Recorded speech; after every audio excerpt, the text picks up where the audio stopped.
He said it at a family barbecue, loud enough for everyone to hear. I deserve your promotion more. By Monday morning, he was packing his desk. The first time my brother-in-law told me he deserved my promotion more, he did it with a paper plate in one hand and a beer in the other, like entitlement was just another side dish at the family barbecue. He didn't say it quietly. He didn't pull me aside. He didn't even pretend it was a joke. He said it at the picnic table, in front of my in-laws, my husband, 2 cousins I barely knew, and a neighbor who was only there because he smelled the grill and wandered over like a cartoon character. I deserve your promotion more, he announced, chin lifted. But congrats, I guess. The words landed heavy and wrong in the warm air. For a beat, the only sound was sizzling fat and someone's kid laughing in the yard. Then my mother-in-law did that tight little laugh people do when they're trying to turn a grenade into a party popper. Oh, Mark, she said, waving her hand as if shooing a fly. Don't start. Mark didn't stop. He never stopped. He leaned back in his chair like he'd earned the right to judge my entire career. I'm serious. Everyone knows it. I've been there longer. I train people. I do the hard projects. But sure, give it to her. He nodded toward me like I wasn't even a person. Like I was an object being discussed in a meeting I wasn't invited to. My face went hot. Not tears hot. Rage hot.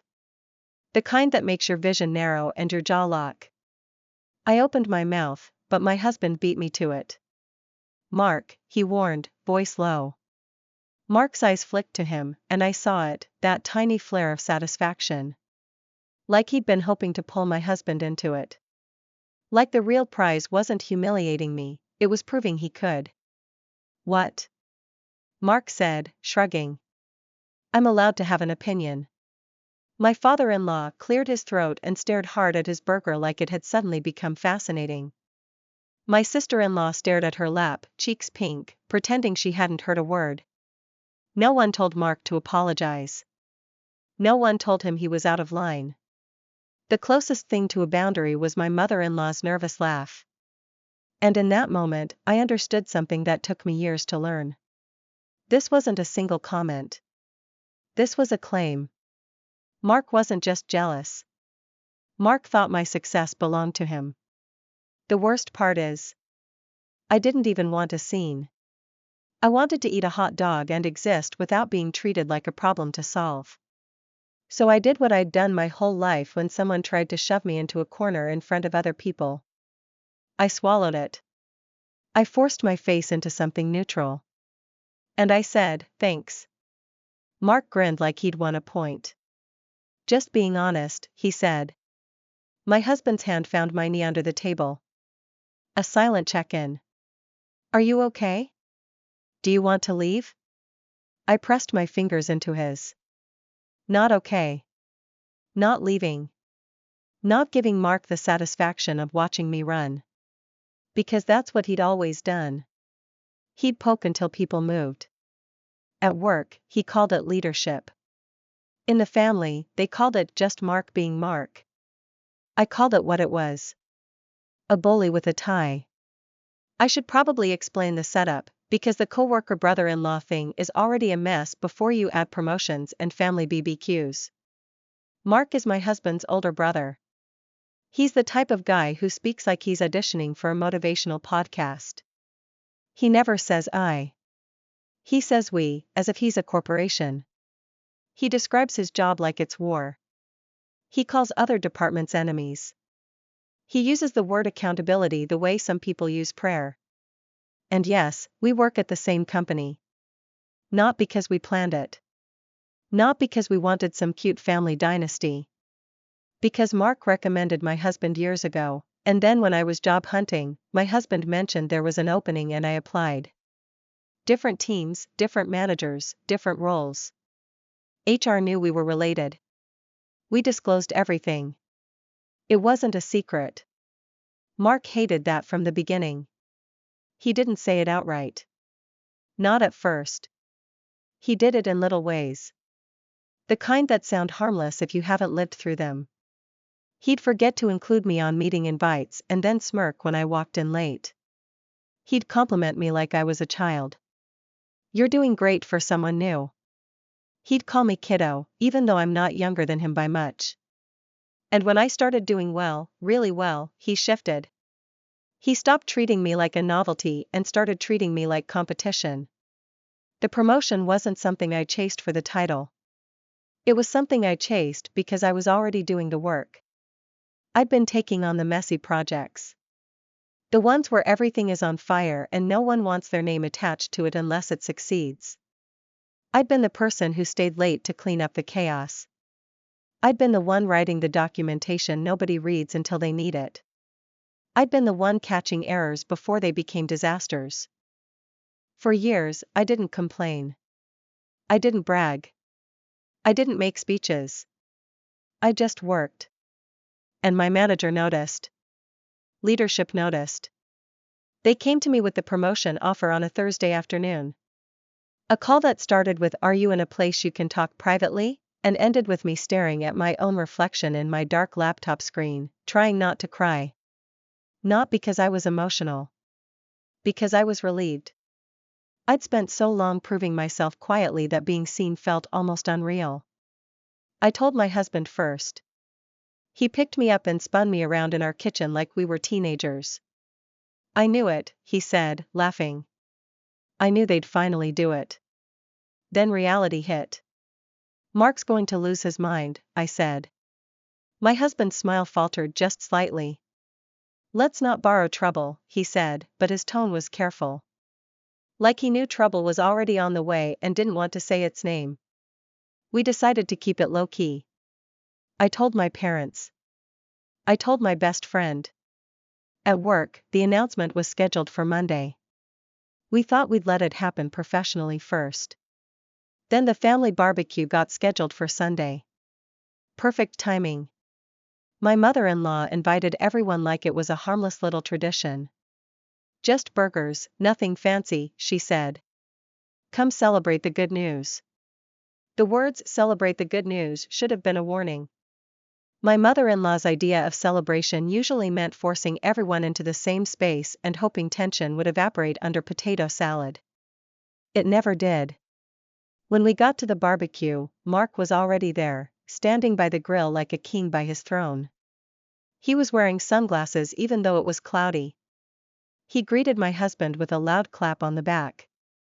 "There he is," he said. "My little brother." My husband stiffened, just a fraction. He hates being called that. Mark knows it. Mark does it anyway. Then Mark turned to me. "Well, look who's moving up in the world," he said. It sounded like a compliment. It didn't feel like one. "Thanks," I said, keeping it light. Mark smiled and leaned in closer, like he was about to share a secret. "Make sure you don't forget the people who helped you get there," he said. His eyes held mine. I knew what he meant. Not help like mentorship. Help like obedience. Before I could respond, my mother-in-law called everyone over to eat. The moment was swallowed by the shuffle of plates and the loud scrape of chairs. I let myself breathe again. Maybe he'd behave. Maybe he'd just simmer. I should have known better. Because Mark didn't come to family events to relax. He came to perform. He waited until everyone was seated. Until the first bites had been taken. Until it would be socially awkward for anyone to stand up and leave. Then he raised his beer. "All right," he said, voice booming like he was making a toast at a wedding. "Can we just acknowledge the elephant in the room?" My husband's hand tightened around his fork. I kept my face neutral. "Elephant?" my mother-in-law asked, already nervous. Mark smiled. "The promotion." He looked straight at me. "So," he continued, "how does it feel knowing you got the role everyone thought I'd get?" My mother-in-law made that tight laugh again. "Mark, honey." He cut her off with a flick of his hand. "No, I'm asking a serious question." He turned to the table, dragging everyone into it. "You all know I've been working my tail off. I've been there longer. I've been doing the heavy lifting. I've trained half the department. He paused, then delivered the line like a verdict. I deserve your promotion more. My husband said his name again, sharper this time. Mark. Mark ignored him. Don't get me wrong, he added, voice syrupy, I'm happy for you. It's just, sometimes companies do things for optics. You know? Diversity. Image. All that. My ears rang. That wasn't just jealousy. That was a smear. He was implying my promotion wasn't earned. He was implying my value came from how I looked on a slide deck. I felt my pulse climb into my throat. I wanted to stand up and tell him exactly what I thought. I wanted to list every project I'd carried, every mess I'd cleaned, every time I'd fixed something he'd broken and never even noticed. But the table full of family stared at me like I'd been handed a test. If I reacted, I'd be dramatic. If I stayed quiet, I'd be confirming it. Mark smiled, waiting. Watching. Enjoying. I chose a third option. I looked at him and said, evenly, you're allowed to feel disappointed. But don't insult my work. The words were simple. Calm. No heat. Mark's smile twitched. He wanted a fight. I gave him a boundary. That's not an insult, he said, immediately shifting. It's just facts. It's not facts, I replied. It's your opinion.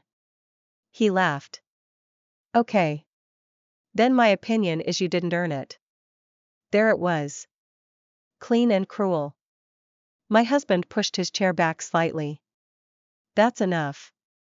Mark's eyes snapped to him. Oh, so now you're her bodyguard? My husband's face hardened. I'm her husband.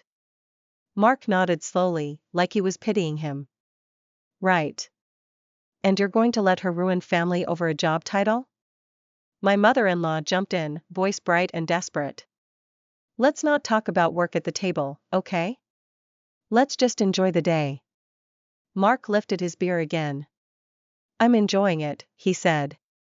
I'm just making sure everyone understands what's happening. Then he looked at me, and his voice dropped into something colder. Because if you think you're going to come back to the office Monday and act like you're above me, you've got another thing coming. The table went silent again. That was the moment my stomach turned. Because that wasn't just a family jab. That was a workplace threat. And it wasn't subtle enough to pretend it didn't happen. My husband's hand was still on my knee under the table, but now it felt different. Less like support and more like restraint. Like he was holding himself back from doing something that would blow up our entire family. I looked at Mark and saw something I hadn't wanted to see before. He wasn't just bitter. He was gearing up. He had a plan. And I realized, in the same breath, that Monday wasn't going to be awkward. Monday was going to be war. Mark didn't wait until dessert. He followed me into the kitchen while everyone else was distracted with plates and kids and small talk, like a predator who knows exactly when the room is loud enough to hide a threat. He leaned against the counter, blocking the doorway with his body in a way that looked casual if you didn't know what to look for. Don't take it personally, he said, lowering his voice. I'm just being honest. I didn't ask for your honesty, I replied. He smirked. You don't get to choose when people tell the truth. I turned toward the fridge, needing space, and he stepped closer. You know how this works, he continued. You get the title. Fine. But we're family. You don't get to forget that. I'm not forgetting anything, I said. Yes, you are, he said softly. You're forgetting who helped you get in the door. There it was again. The implication. That my presence was borrowed. Conditional. I applied like everyone else, I said. I interviewed. I earned it. Mark laughed under his breath. That's cute. I faced him. What do you want? His eyes flicked toward the backyard, then back to me. I want you to be reasonable, he said. At work. What does that mean? It means you don't throw your weight around, he replied. It means you remember I've got seniority. It means you don't try to manage me. I don't manage you, I said. We're on different teams. Not anymore, he said. Your role overlaps now. Which means we're going to be in the same meetings. He stepped back, giving me space again like a magician revealing an empty hand. And it means, he added, you put in a good word for me when the next leadership slot opens. My stomach dropped. So this is about you, I said. It's about fairness, he corrected. You owe me. No, I said. I don't. His jaw tightened. You don't get to say no to family, he said, echoing a phrase I'd heard too many times in different mouths. I felt something harden in my chest. Watch me, I replied. For a split second, the mask slipped. His eyes went flat. Careful, he said. You don't want to make enemies at work.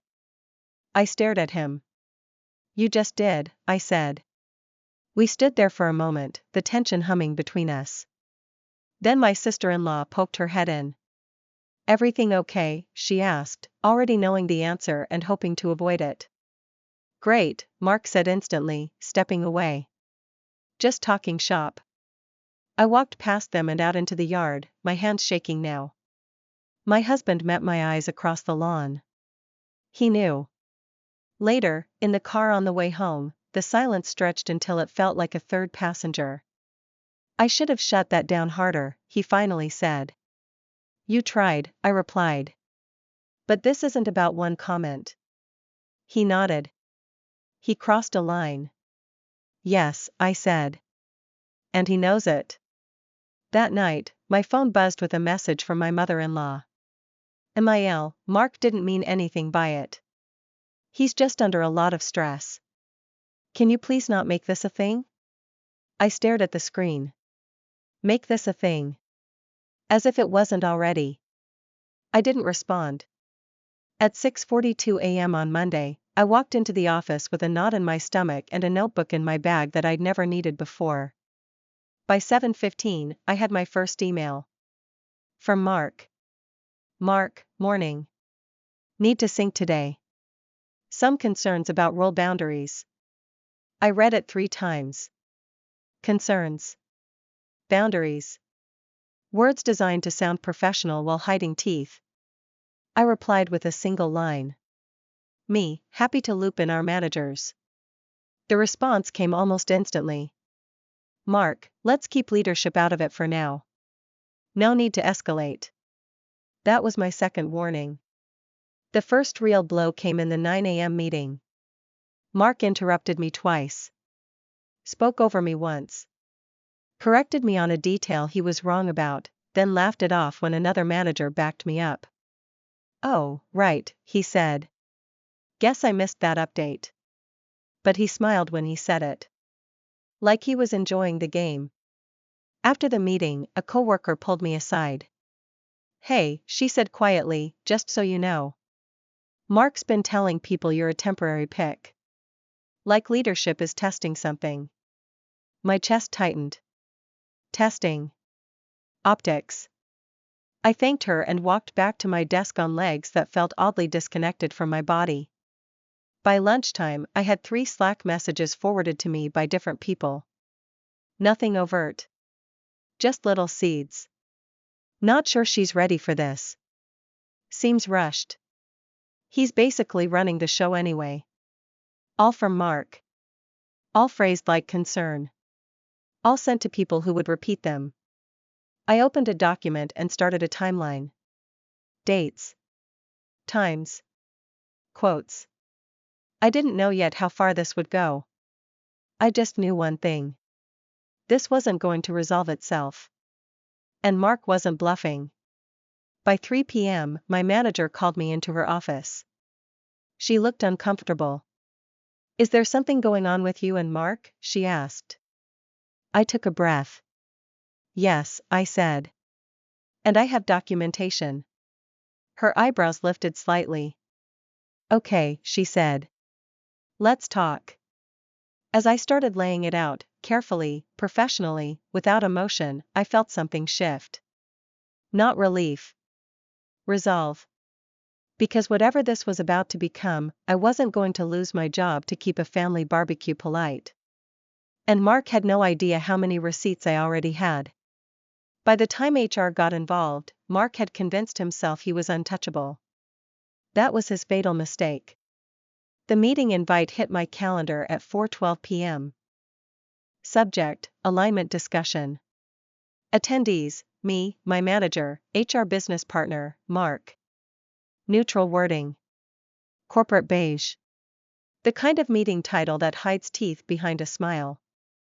I forwarded the invite to my personal email and added one more entry to my timeline.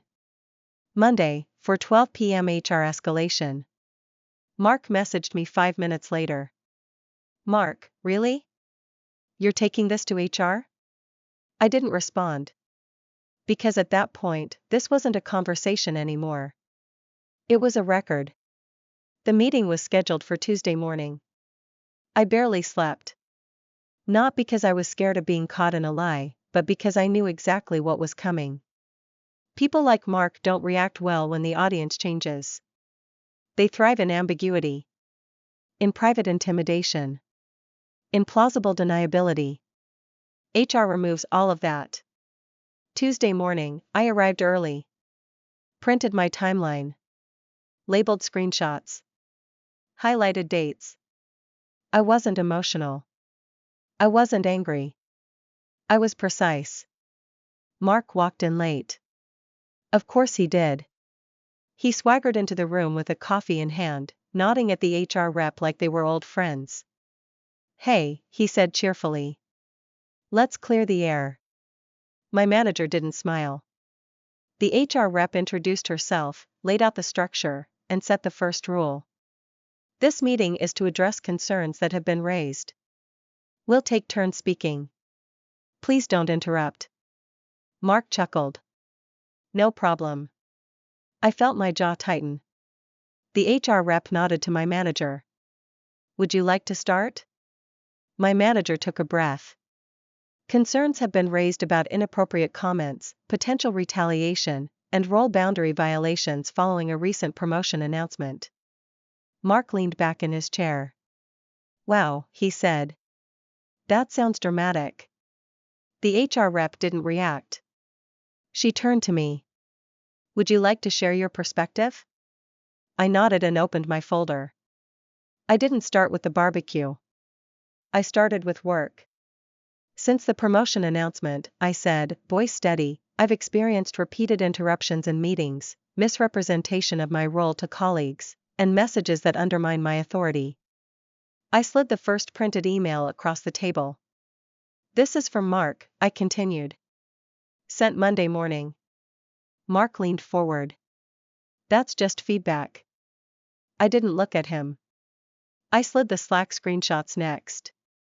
These messages were sent to peers without my knowledge. They frame me as temporary and unqualified. The HR rep studied them carefully. Mark's smile faded. I kept going. Here's a message where Mark asked me not to involve leadership while raising concerns about my role. I paused. That's not alignment. That's an attempt to isolate. The room went quiet. Mark scoffed. You're twisting everything. I finally looked at him. No, I said. I documented it. The HR rep raised a hand gently. Mark, you'll have a chance to respond. He crossed his arms, jaw tight. I took one more breath.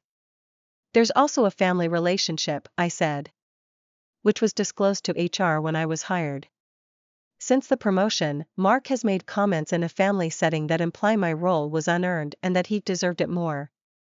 My manager stiffened. The HR rep's pen paused mid-note. Mark laughed loudly. Too loudly. You're bringing family drama into this now? The HR rep looked up. Did you say that? Mark waved his hand. It was a joke. At a barbecue. Did you say it? She asked again. Silence stretched. Yes, he snapped. But it wasn't serious. Did you also imply the promotion was for optics? She asked. Mark opened his mouth. Closed it. Then tried a new tactic. This is ridiculous, he said. She's trying to get me in trouble because she can't handle pressure. My manager leaned forward. Mark, that's not acceptable. His head snapped toward her. You're taking her side? I'm taking the company's side, she replied. And this behavior is concerning. That was the moment Mark lost control. His face flushed. His voice rose. So what, now I'm the bad guy because I spoke up? Because I told the truth? You retaliated, the HR rep said calmly. And we have evidence. I didn't retaliate, he shouted. I was protecting my career. And in doing so, she replied, you violated policy. The word policy landed like a hammer. Mark stood up abruptly, chair scraping. This is unbelievable, he said, pointing at me. She's manipulating you. She always does this. The HR rep stood as well. Mark, she said firmly, you need to sit down. He didn't. This company is making a mistake, he continued, pacing. You're choosing optics over experience. My manager's voice hardened. Enough. Mark turned to her. You'll regret this. That did it. The HR rep closed her folder. Mark, she said, this meeting is concluded. Based on the documentation and your conduct today, we're placing you on immediate administrative leave pending further review. The room went silent. What, he said. You'll receive details via email, she continued.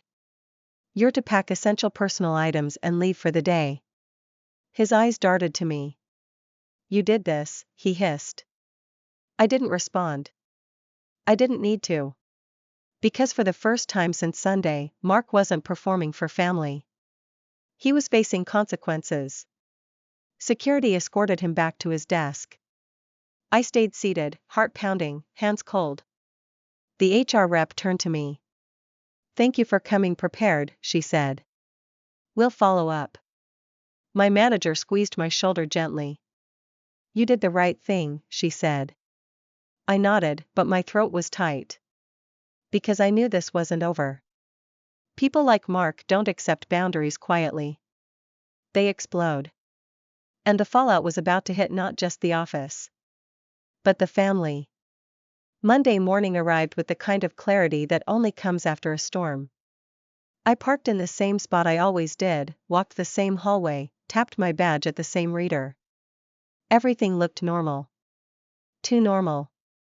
Like the building itself was pretending nothing had happened. At 9:03 a.m. an all-hands email went out. Not dramatic. Not accusatory.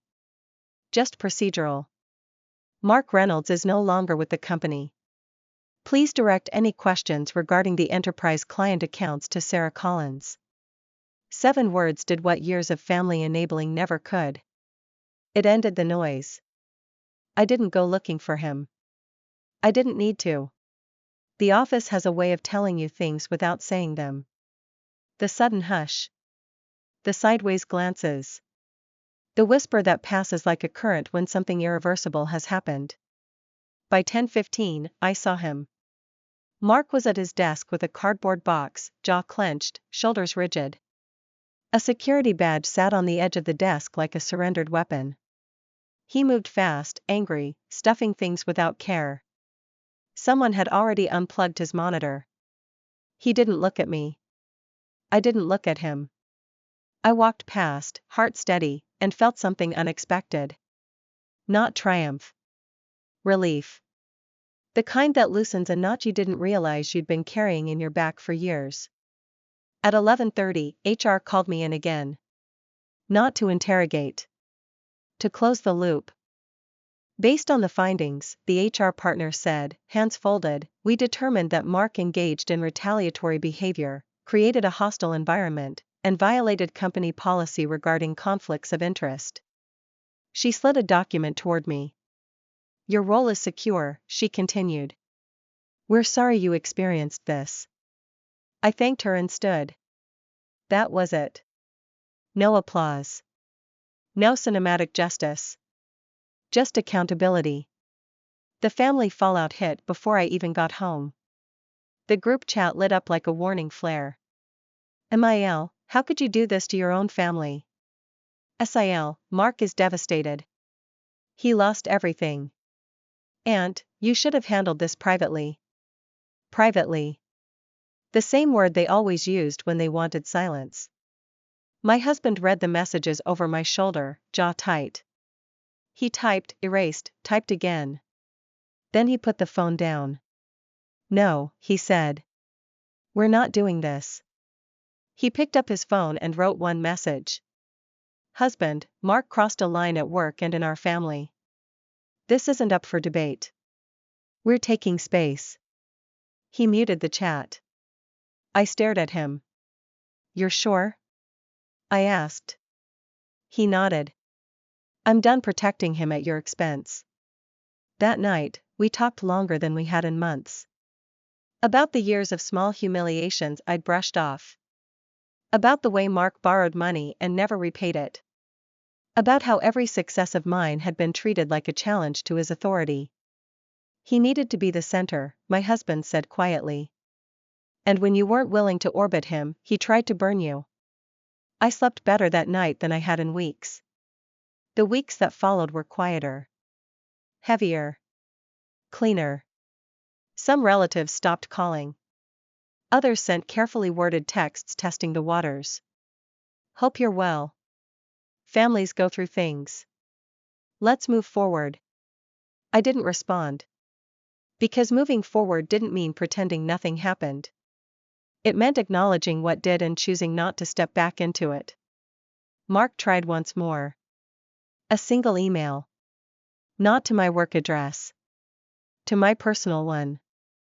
You didn't have to ruin my life. I stared at it for a long time. Then I forwarded it to HR, blocked him, and deleted it. No reply. That was the boundary. No contact wasn't a dramatic announcement. It was a series of quiet decisions that added up to safety. Blocked numbers. Declined invitations. Holidays spent elsewhere. There were moments of grief. Of course there were. I missed the version of family I'd hoped we could be. I missed the idea that success could be celebrated without being negotiated. I missed the illusion that hard work alone would protect me. But I didn't miss the tension. I didn't miss the fear. I didn't miss shrinking to keep someone else comfortable. At work, I grew into the role without interference. Without whispers. Without sabotage disguised as concern. I led projects. I mentored people. I spoke in meetings without being interrupted. And every so often, I remembered the barbecue. The beer in Mark's hand. The confidence with which he'd said, I deserve your promotion more. He was wrong. Not because he lost. But because entitlement isn't merit, and dominance isn't leadership. I didn't destroy his career. He exposed himself. And when the consequences arrived, they didn't ask who his family was. They asked what he'd done. If someone ever tells you that standing up for yourself will ruin the family, listen carefully. What they mean is that your silence was convenient. And convenience is a poor reason to sacrifice your dignity. Cutting contact wasn't revenge. It was self-respect. And it's the reason I can finally sit at a table, any table, without wondering who's about to decide they deserve what I've earned. I didn't get him fired. I stopped protecting him. And that made all the difference.